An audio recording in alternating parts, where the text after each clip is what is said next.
Welcome back. In one way or another, the April 27th tornadoes affected just about everyone in North Alabama, putting normal life on hold while residents try to deal with the disaster. The storms forced the cancellation of Panoply, Huntsville's annual Festival of the Arts, but tonight it's back for its 30-year celebration. WAAY 31's Meredith Wood joins us live from Big Spring Park with more. Meredith.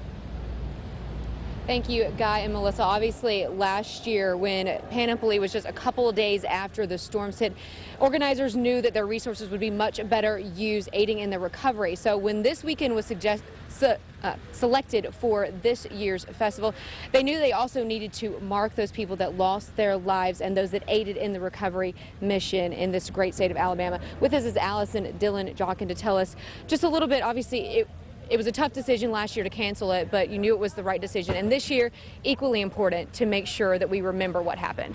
We started planning for Panoply 2012 last year in May, literally after the power came back on.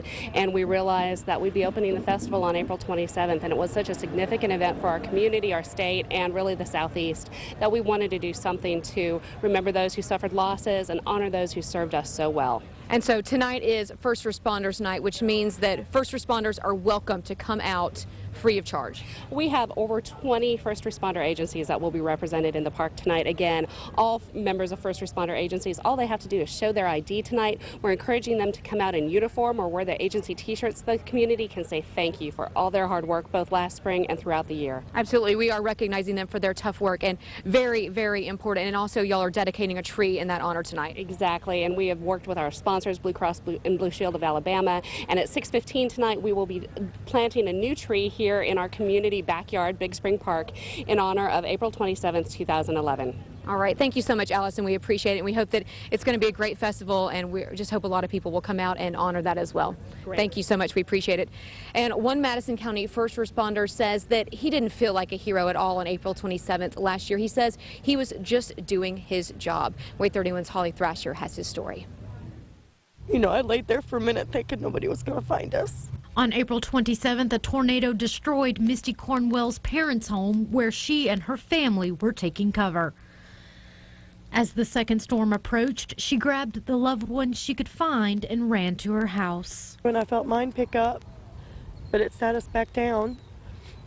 And when I came out the door to go after my dad and Katie and him, Chad was coming across the yard. Captain Chad Connor of the Harvest Fire Department was working in Monrovia when he heard his neighborhood was in danger. As we were returning to the station is when it hit us. I actually had a brush truck, a fire truck in front of my personal vehicle, and we were returning back to the station. We didn't make it back to the station because... He says after the storm passed, his training kicked in. He started looking for people to help, and he didn't have to look very far. His neighborhood was devastated, and his neighbors, the Cornwells, were in a dire situation. We had 2 fatalities come from there. We had a broken back.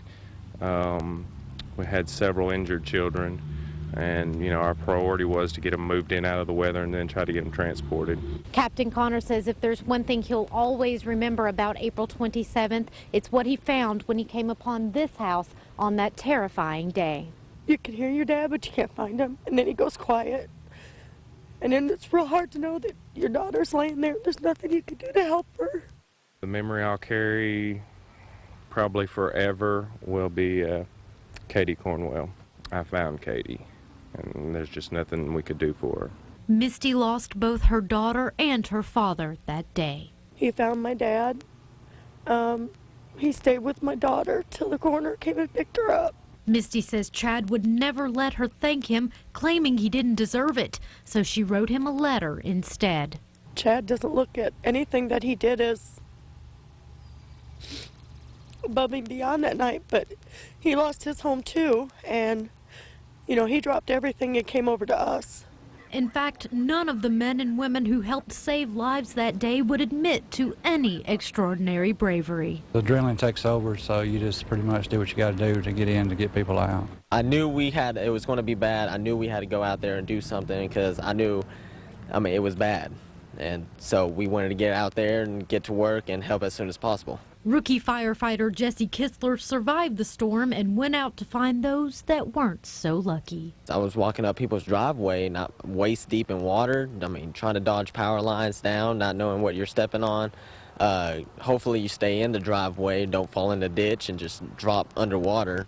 When he got to one house, what he found were victims desperate for his help, a heavy burden for an 18-year-old to bear. What I saw, I mean, their ceiling caved in on them. Like I said, every window blew out. There's pieces that I don't think are supposed to be in a house, in their house. Seeing the devastation at such a young age has affected Jesse emotionally, but he says he never once thought of leaving the department. One of those things that you see and you're just like, I want to forget it, but you know it's always going to be in the back of your mind what happened. In Harvest, Holly Thrasher, Way 31, First News.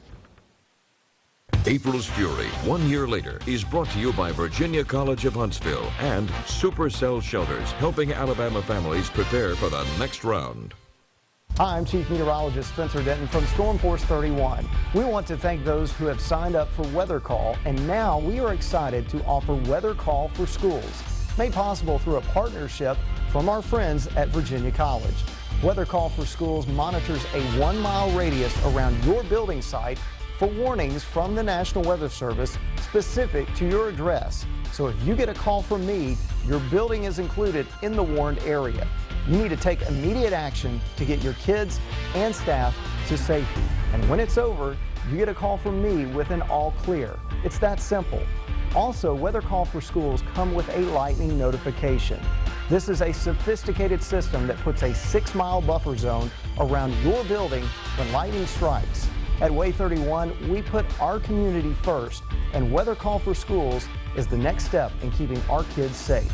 We're glad to partner with Virginia College on this program. Don't wait, sign up now. Great idea. So we'll switch to digital TV and internet. It's just what we need. I got accepted into Juilliard. That's great. Can we talk about wireless plans? Now we can video chat. And faster internet. With AT&T, you can build a personalized bundle to fit your needs, even when they change. Call now to bundle 2, 3, even 4 services. Bundles start as low as $35 a month for internet and home phone, or build your own. Get the internet speed you need, up to 18 megs. Internet includes access to the entire national AT&T Wi-Fi hotspot network. You can even add a TV plan that lets you record and watch shows from any room with a single HD DVR. Call now. Bundles start as low as $35 a month. Or build your own and get the internet speed you need. Mom! Dado! I'm moving back in. Better call AT&T. Yeah.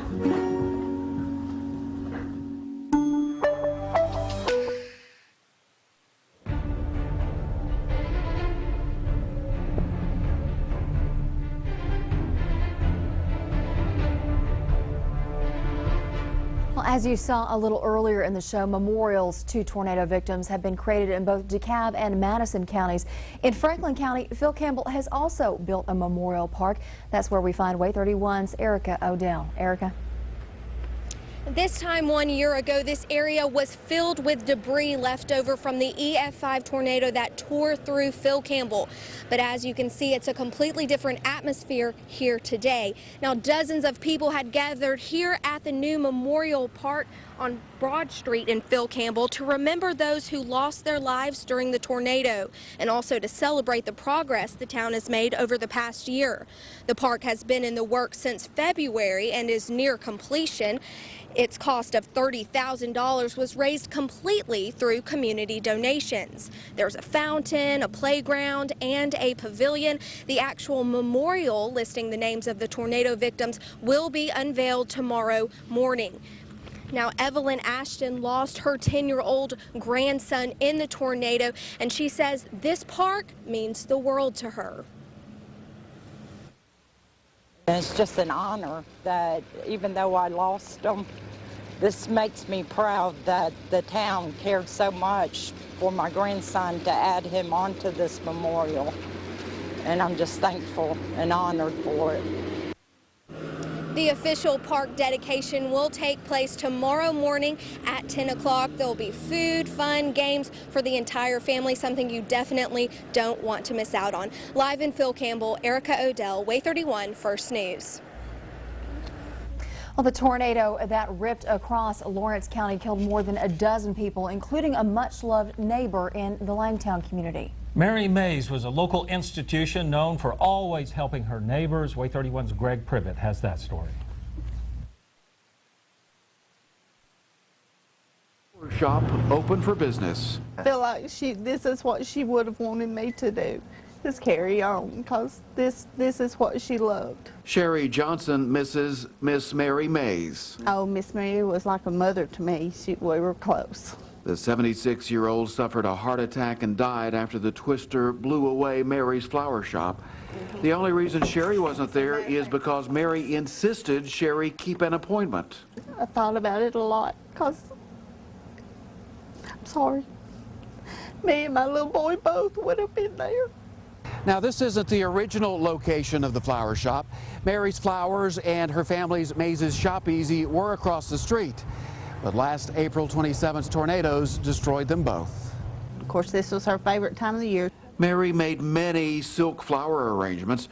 Her passion, making grave sites beautiful. This was her life. She just loved it. Memories of Miss Mary Mays alive and well. She contributed a big part to the community, and she's dearly missed. Reporting in Langtown, Greg Privet, Way 31 First News.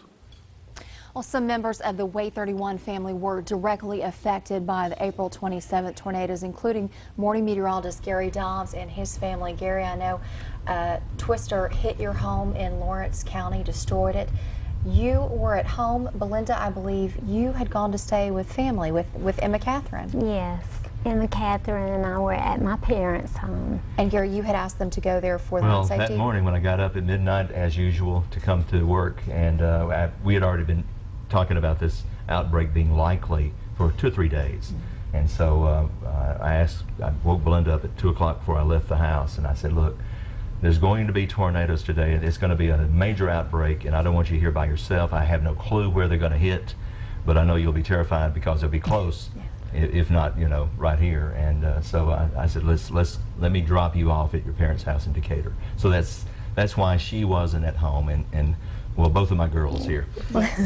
They were safe. You unfortunately were not. You well, found I was yourself up here. in the path. I was up here all morning, and at 2 o'clock in the afternoon, the rest of the weather team said I needed to go home and get some rest because I'd be back early the next morning. So went on back to Mount Hope, which is in Lawrence County, and I turned on our coverage, and I heard our weather team say there's a tornado, and on the Barron Index scale, which is a scale of 1 to 10, 10 being the absolute worst, it's a 10 in Phil Campbell and Hackleburg, and I knew that anything in Phil Campbell was heading generally toward the Mount Hope area in Lawrence County. So I called the station. I said, patch me in. I will be a ground reporter for this storm.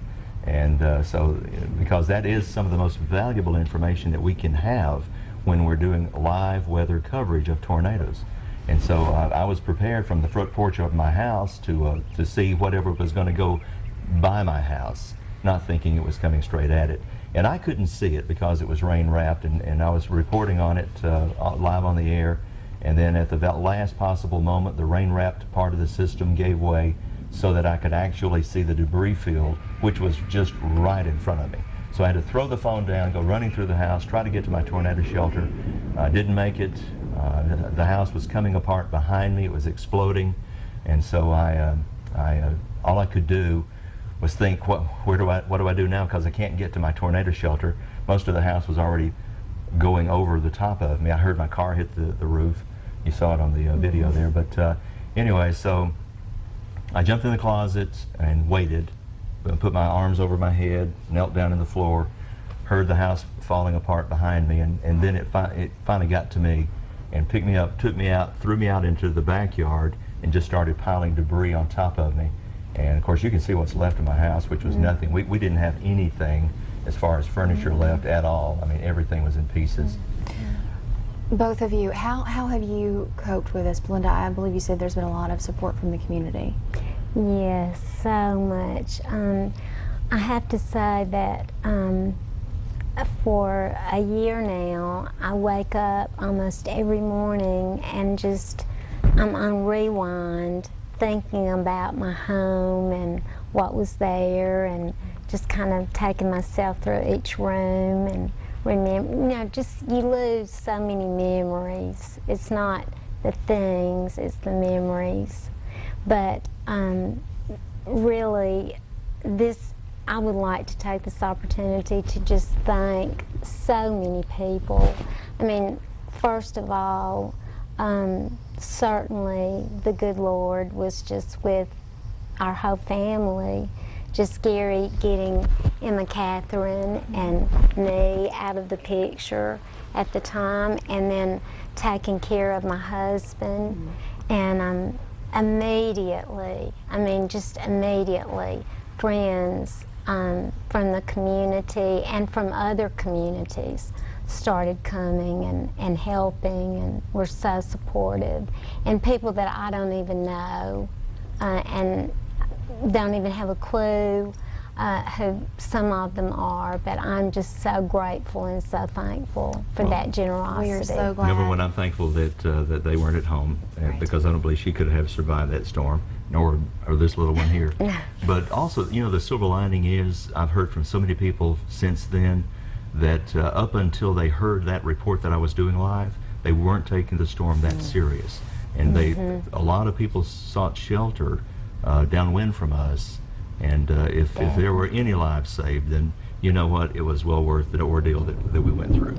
Yes. We are so grateful to have you both here today, and thank you for your efforts on April 27th. We appreciate it. Absolutely. All right, there is more to come here on Way 31 First News Special Edition, April's Fury. April's Fury, 1 year later, is brought to you by Virginia College of Huntsville and Supercell Shelters, helping Alabama families prepare for the next round. Hi, I'm Chief Meteorologist Spencer Denton from Storm Force 31. We want to thank those who have signed up for Weather Call, and now we are excited to offer Weather Call for schools, made possible through a partnership from our friends at Virginia College. Weather Call for Schools monitors a 1-mile radius around your building site for warnings from the National Weather Service specific to your address. So if you get a call from me, your building is included in the warned area.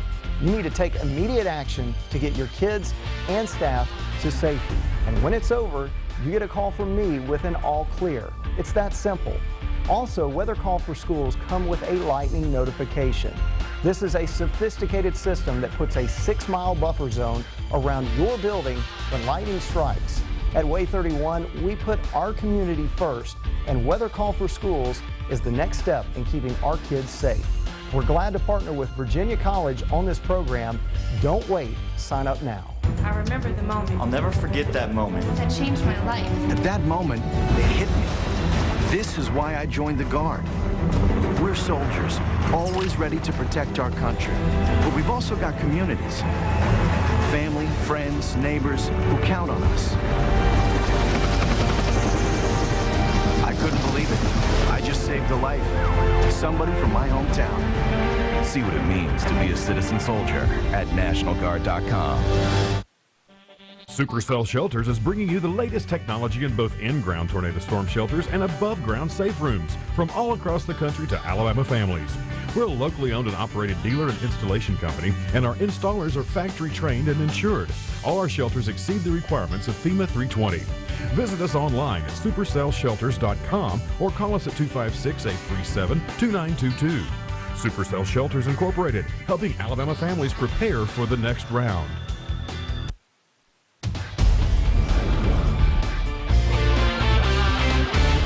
Good afternoon. I heard some thunder outside of our studio, but the good news is the heaviest rain has now moved off to the north and east of Huntsville. This is downtown Huntsville. Here's Big Spring Park. We have it labeled here on the map. So the good news is the rain is pushing off to the north and east. Now, we still may see some lightning out of this storm that's off to the north and east, so you might want to wait about 20 or 30 minutes before you head on back out there and start walking around. Of course, it can be dangerous, especially when storms are very close by. So we'll continue to watch that. In the meantime, here's a look at kind of the broader view of what's happening out there. And this is Storm Force 31 Viper, the heaviest activity now in northern Madison County through parts of Jackson County. Dry, though, for places like Morgan County back into Lauderdale, Colbert, and Franklin County. These storms not severe, but they are packing a punch with some heavy rain, some gusty wind, and certainly some cloud-to-ground lightning. So you certainly want to be aware of that as you're heading out and about this evening. Take the umbrella with you. Temperature is right around 64 degrees. Those showers and storms should end later in the evening, especially before midnight. Partly cloudy, windy and warm tomorrow, high around 85 degrees. I can't rule out an isolated shower or storm, so keep that in mind. But again, it should be a pretty warm, dry day for the most part. Here's a look at the 7-day forecast, and we're expecting about a 10 to 20% chance of rain each day. And again, it's a very slight chance, but if it does rain on you at any point in time during the next 7 days, it could be just like today, where it's a very heavy dose of rain and not a lot of movement with these. So just keep that in mind. We'll see mid 80s for highs, maybe even some upper 80s, lows at night.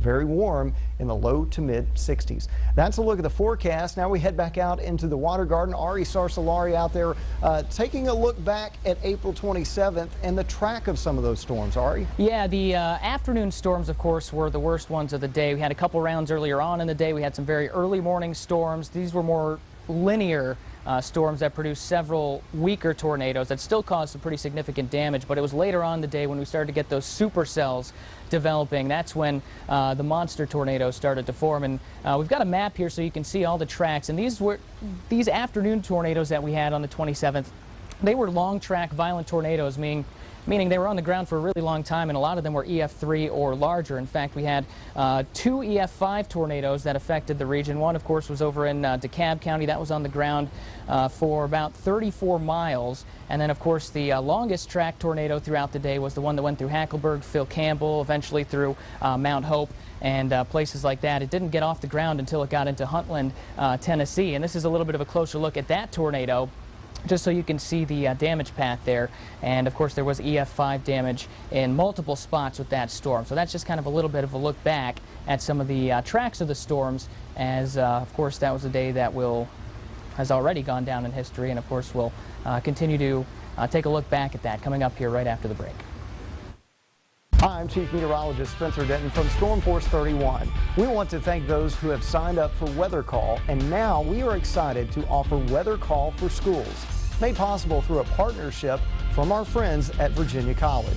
Weather Call for Schools monitors a 1-mile radius around your building site for warnings from the National Weather Service specific to your address. So if you get a call from me, your building is included in the warned area. You need to take immediate action to get your kids and staff to safety. And when it's over, you get a call from me with an all clear. It's that simple. Also, Weather Call for Schools come with a lightning notification. This is a sophisticated system that puts a 6-mile buffer zone around your building when lightning strikes. At Way 31, we put our community first, and Weather Call for Schools is the next step in keeping our kids safe. We're glad to partner with Virginia College on this program. Don't wait. Sign up now. You just smashed my car. Now what? I'm attorney Charles Pittman, and now is the time to call me. It's never too early to call me after you've been hurt in a car wreck. We'll immediately go to work to help you get money for car repairs, lost wages, and even money for pain and suffering. The faster you call us, the faster we can get you your money. Where's my phone? Here, you can use mine. Whoa! Charles Pittman is the way to go. Call 533-5000. Need new flooring but don't want to pay top dollar? Then come to Rock Bottom Carpets, where you get top quality flooring at rock bottom prices. Carpet any room only $1.49 a square foot, including pad and installation. We can save you Rock Bottom Carpet. No matter what you do, good will win. Only 2 episodes remain until the spellbinding season finale of TV's #1 new drama. I have to save everyone. You're our only hope. ABC's Once Upon a Time, all new Sunday at 8/7 Central.